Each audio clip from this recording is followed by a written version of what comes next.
In this guide, I'm going to show you how you could fix the game card could not be read error on your Nintendo Switch, Switch OLED, or Switch 2. Before we do get into this guide, make sure to like the video and subscribe to the channel with all notifications on. It really does help the channel and lets us know that you want more content like this. We'd greatly appreciate it. And if at any point throughout this guide you did have any questions, just ask them down in the comment section below and we can help you out further. I'm going to be doing my best to reply to every single comment down there. Now, begin by going to the top of your Nintendo Switch and opening up the game card slot. From here, press down on the game card until it clicks and then release it and remove the card.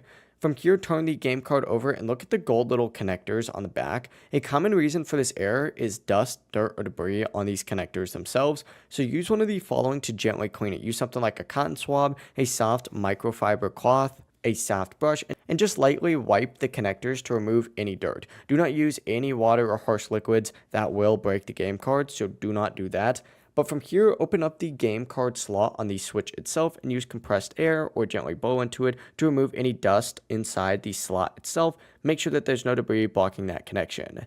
Once everything is clean, reinsert that game card back in the slot, press it until it clicks, close the cover, and your game should now load normally. If this did fix your issue, make sure to like the video and subscribe to the channel with all notifications on. If it really does help the channel and lets us know that you want more content like this, we'd greatly appreciate it. And if at any point throughout this guide you did have any questions, just ask them down in the comment section below and we can help you out further. Have a great rest of your day though. Peace.